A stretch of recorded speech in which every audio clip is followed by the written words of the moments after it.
Hey, so how are we doing today?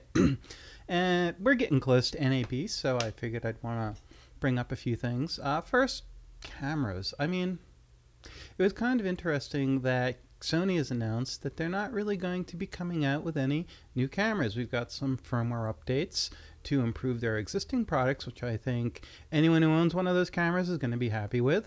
We never complain about a firmware update that gives us a few new features or fixes a few bugs or cleans up something that we were unhappy with.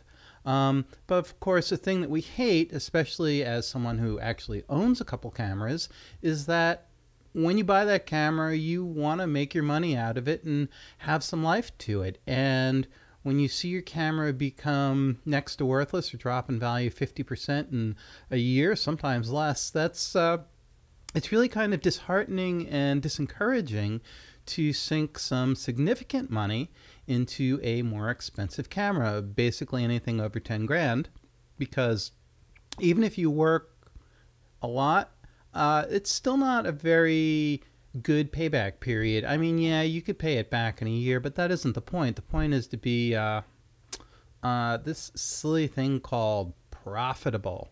Yeah, I'm a greedy capitalist. I like to be profitable, pay my bills, save a little for retirement, and occasionally enjoy something nice here or there. So in order to do that, I can't be buying a new camera for 20 grand every year. That just doesn't make sense.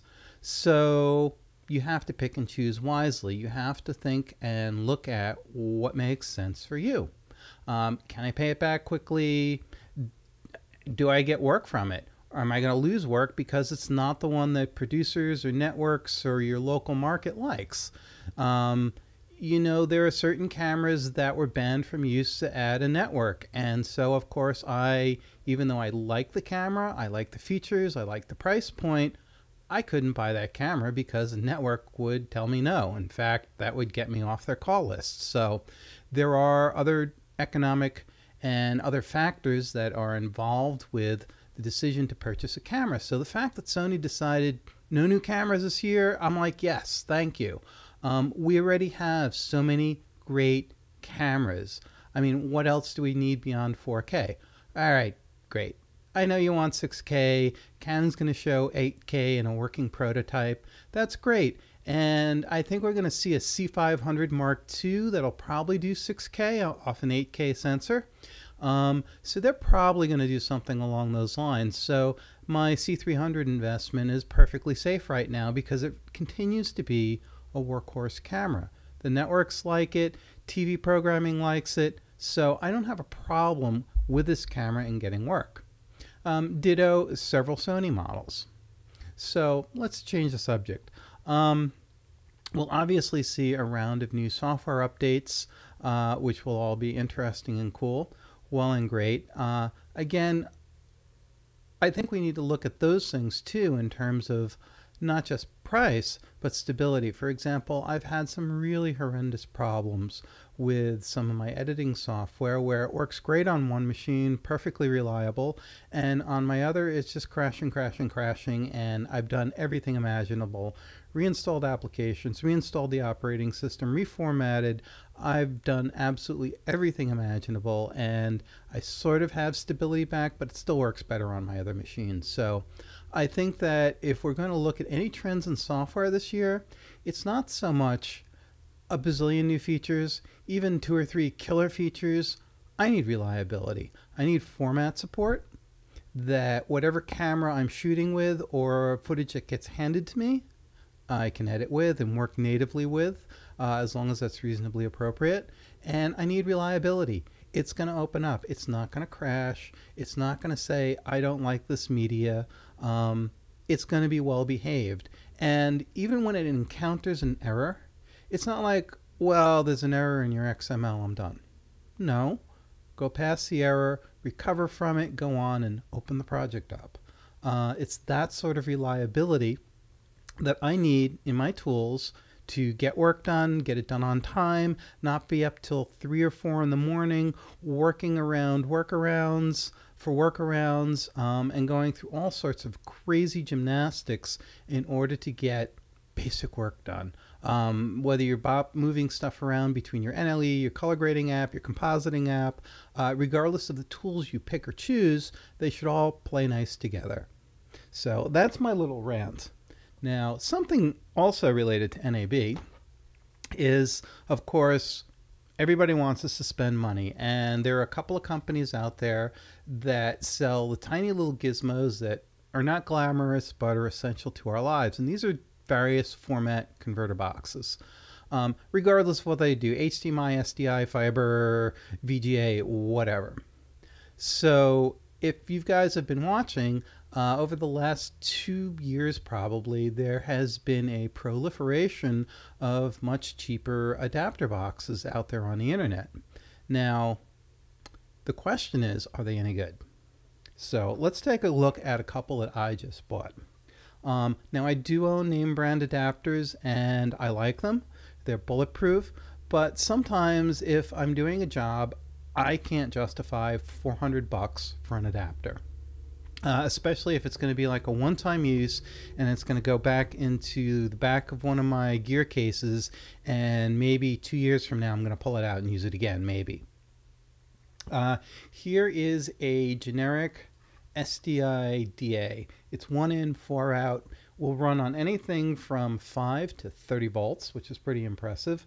It's a nice metal case, which if you wanted to put a battery mount on here, for example, if you have a bunch of Sony NP 900 series, like a 970 battery, you can get a plate for probably about $8 or $10, screw it on, and power it up.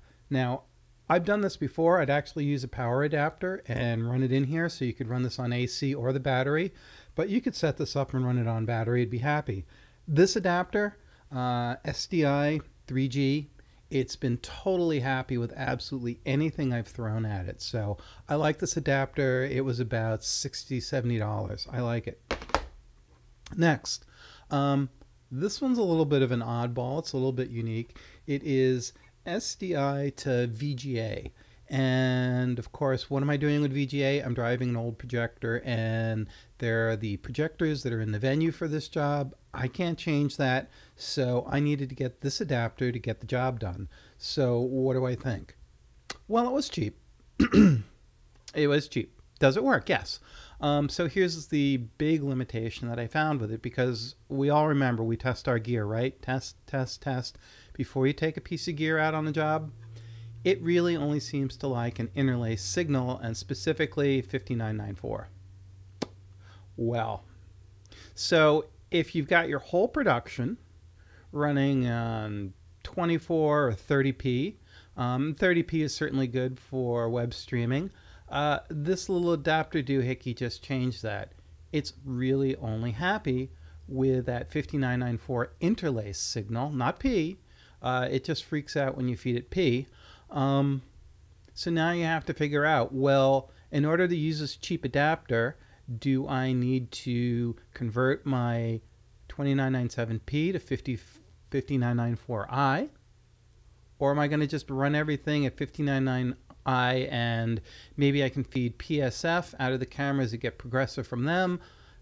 It becomes a whole mess, all because of this one cheap adapter that won't feed every signal. So in this case, if this wasn't a one-time use, I would spring for a more name brand adapter, because they would be more versatile with the inputs that they take. That said, it does work. When you feed it a signal, it actually will scale the input to a variety of common VGA image sizes from 800 by 600 all the way up to 1920 by 1200. And the 1200 is interesting because I also fed 1080 into the monitor, and the monitor didn't like 1080, but it was perfectly happy with 1200, both at 60 hertz. So these things can be a little weird.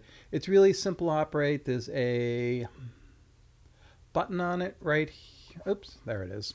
Right there, you just click on it and it cycles through the different resolutions. So it's a nice box. it could certainly serve a purpose. It almost, what I'm finding with a lot of SDI stuff is that some gear like Atomos and Blackmagic is reasonably versatile about what you feed it. Some of it auto detects, sometimes you have to manually set it, but either way it's pretty much happy to accept whatever you feed it. On the other hand, some of my cameras have been a little bit different ball game. My C300s of Mark 1 and Mark 2 output different signals, and when it's all said and done, I'm back to 5994i because it seems to be the one format that all SD gear wants to accept. I can't say I'm thrilled about that or I'm happy, but reality is if I need to plug this stuff together and make it work, I'll do what I gotta do. But of course, this is something that I think manufacturers ought to pay a little more attention to, is to have more versatility in matching, excuse me, in matching both progressive and interlace frame rates, that you can freely mix and match those two, and that I don't specifically have to flip the gear into one mode or the other. It will deinterlace it. Of course, there's PSF, progressive over interlace, but again, not all cameras will do that. Not all adapter boxes will do that. Not all laptops, if you're going to feed HDMI out of it, are going to accept it. So there's a whole great big can of worms. That's how it is. The other thing about using this box is it lets me run basically 150 to 200 feet of cable. I can run a regular BNC cable to feed this projector. So I have a lot more freedom in how I'm setting up my gear and where I'm placing things, because that is easy. I don't have any long VGA cables anymore. I used to have a few, but they're long since gone because I don't use VGA until I'm working in this one place. So those are my thoughts for today. If you've got any comments, questions, please give a shout out. You can send an email, leave a comment, and we will see you soon. Bye.